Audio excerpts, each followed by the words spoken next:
AP Tamil Nadu ఈ రెండు రాష్ట్రాల జాలర్లను దశాబ్దాలుగా పులికాట్లో చేపల వేట సరిహద్దు వివాదాల సమస్య వెంటాడుతూనే ఉంది.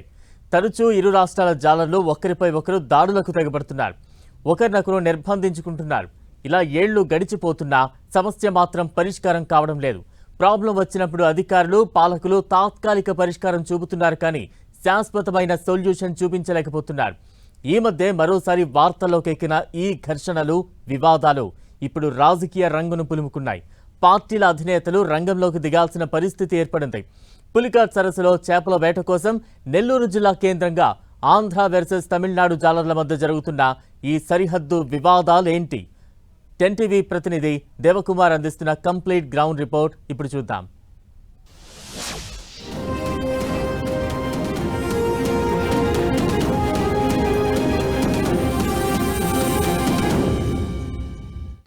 ఆంధ్ర తమిళనాడు జాలర్లను దశాబ్దాలుగా వెంటాడుతున్న సమస్య ఇది.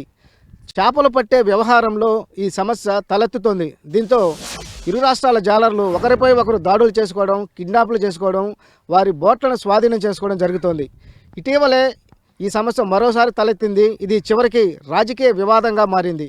అసలు ఈ సమస్య ఎక్కడ వస్తోంది, ఎందుకు వస్తోంది, ఈ సమస్యకు ప్రభుత్వాలు ఎందుకు శాశ్వత పరిష్కారం చూపించలేకపోతున్నాయి, అదేవిధంగా ఈ సమస్య రాజకీయ వివాదంగా మారడానికి దారితీసిన పరిస్థితులు ఏమిటి అన్న విషయాలన్నీ కూడా 10 టీవీ ఎక్స్క్లూజివ్ గ్రౌండ్ రిపోర్ట్లో తెలుసుకుందాం.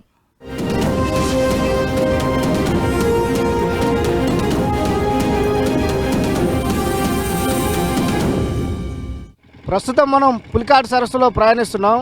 ఏదైతే పులికాట్ సరస్సు బంగాళాఖాతంలో కలుస్తుందో ఆ ప్రాంతానికి, ఆ సరిహద్దు ప్రాంతానికి వెళ్తున్నాం.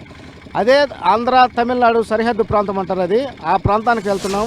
అక్కడ పరిస్థితులు ఏ విధంగా ఉన్నాయి, తమిళనాడు జాలర్లు ఈ సరిహద్దును దాటి ఏ విధంగా ఆంధ్ర జలాల్లోకి వచ్చి అక్రమ వేట సాగిస్తున్నారు. ఆ సరిహద్దు ప్రాంతానికి వెళ్ళాలంటే 25 కిలోమీటర్లు ప్రయాణించాల్సి ఉంటుంది.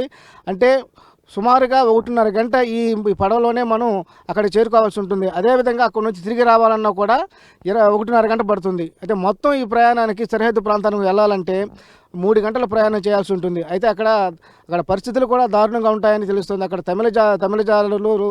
తమిళ జాలర్లు ఎవరైతే ఉన్నారో వాళ్ళంతా కూడా వాళ్ళ మీద ఒకవేళ దాడి చేయొచ్చు, అదేవిధంగా కిడ్నాప్లు వేసే పరిస్థితి కూడా ఉండొచ్చు. అయినా కూడా మనం 10 టీవీ ఒక సాహసం చేస్తుంది. దీన్ని ఖచ్చితంగా అక్కడ సరిహద్దు ప్రాంతాల్లో ఎలాంటి పరిస్థితులు ఉన్నాయో అవన్నీ కూడా ప్రజలకు తెలియాలి, అదేవిధంగా ప్రభుత్వానికి తెలియాలని క్షేత్రస్థాయిలో అక్కడ పరిస్థితులు వివరించేందుకు మన 10 టీవీ ఒక సాహసం అయితే చేస్తోంది. మేమంతా కూడా దీన్ని ఒక సాహసంగా తీసుకొని ఆ ప్రాంతానికి వెళ్ళి అక్కడున్న పరిస్థితులను అయితే వివరించే ప్రయత్నం అయితే చేస్తాం.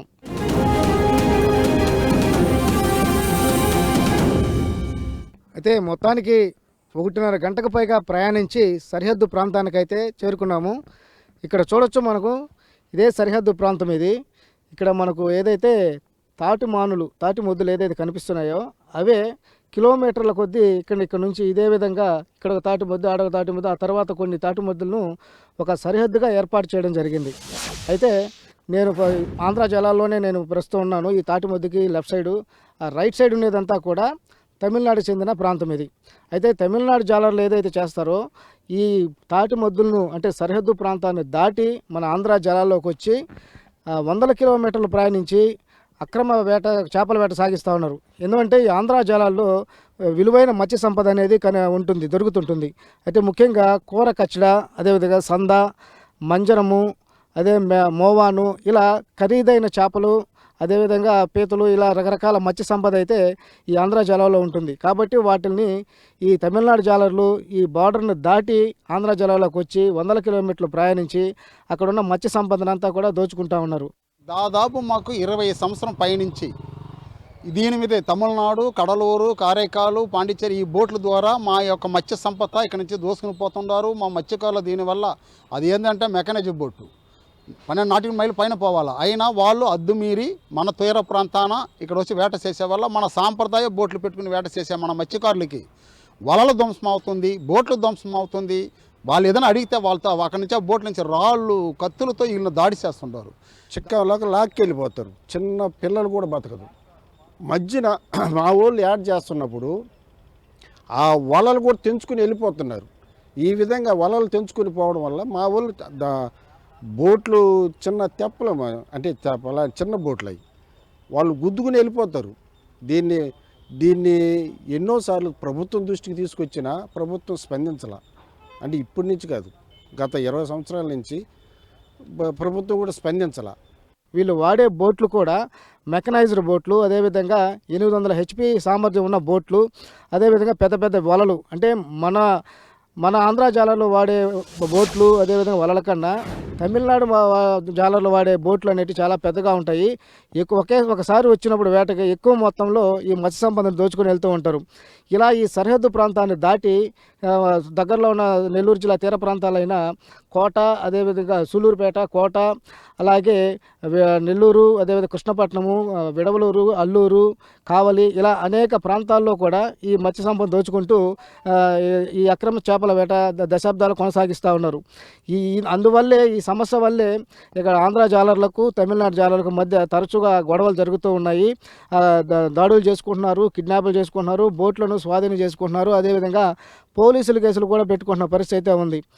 ఏదైతే జవలదిని హార్బర్లో బోట్లు మాయమయ్యాయో ఆ విషయం మా కడుపు కోతండి. ఎందుకంటే గత 15 సంవత్సరాలుగా మా సంపదని కడలూరు బోటు, తమిళనాడుకు చెందిన కడలూరు బోటు వారు మా సంపదను దోసుకెళ్తామంటే మా యొక్క మత్స్యకారులకి ఏమీ దొరక్క బాగా ఇబ్బందులు పడేవాడు. ఎందుకంటే మా కట్టుబాట్లు ఉన్నాయి, వాళ్ళు ఈ విధంగా చేయరు, భయము.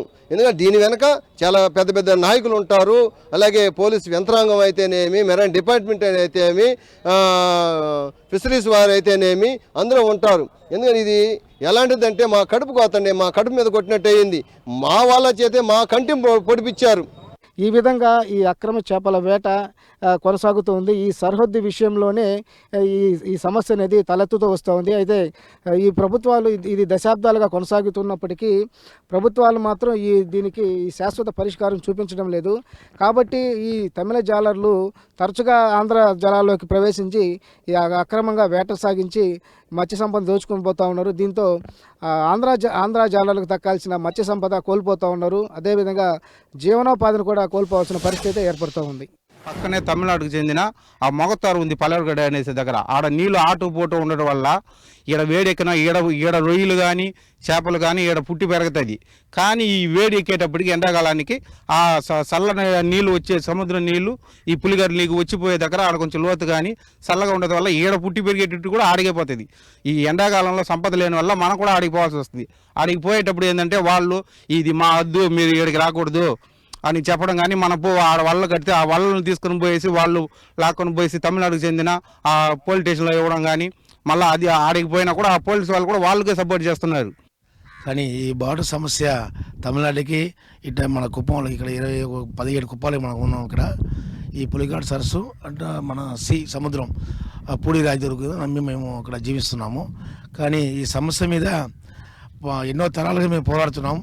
ఆడ తమిళనాడు చిన్న మాంగోడు, పుదుగుప్పం, పెద్ద మాంగోడు ఉంది. కానీ ఇంతవరకు సమస్య కానీ ఈ రోజు వరకు ఈ నిమిషాల వరకు పూర్తి కాలేదు. అధికారులు వస్తే ఏ పార్టీ వస్తే కూడా చేస్తామని చెప్తున్నారు, కానీ చేయట్లేదు.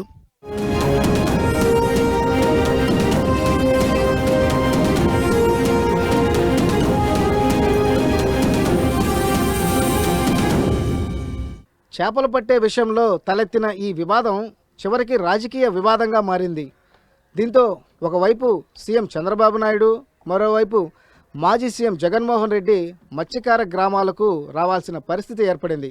అక్కడ మత్స్యకారులకు ఏ విధంగా అండగా ఉంటామో మత్స్యకారులకు ఒక భరోసా, నమ్మకం కల్పించాల్సిన పరిస్థితి ఏర్పడింది. ఏదైతే తమిళనాడు నుంచి వస్తున్నటువంటి బోట్ల వల్ల ఇబ్బందులు ఉన్నాయని చెప్పారు, డెఫినెట్గా ప్రభుత్వం దాని మీద దృష్టి పెడతాం.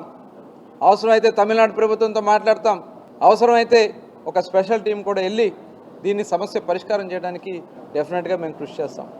ఇలా రెచ్చగొట్టే కార్యక్రమాలు చేసి రాష్ట్రాన్ని ఇవాళ అన్ని విధాలు కూడా ఇబ్బంది పెట్టే కార్యక్రమాలు చేయడానికి ప్రయత్నం చేస్తే చూస్తూ ఊరుకోమని కూడా మరి వైఎస్ఆర్ పార్టీ నాయకులు తెలియజేస్తూ, ప్రజలకు ఉన్నటువంటి దాంట్లో తప్పకుండా మేమందరం కూడా వాళ్ళ సమస్యలు నివృత్తి చేయడానికి మేము ప్రభుత్వ పరంగా రాష్ట్ర అభివృద్ధితో పాటు ప్రజల సంక్షేమం కూడా మా బాధ్యతగా మేము తీసుకుంటామని చెప్పి తెలియజేస్తాం.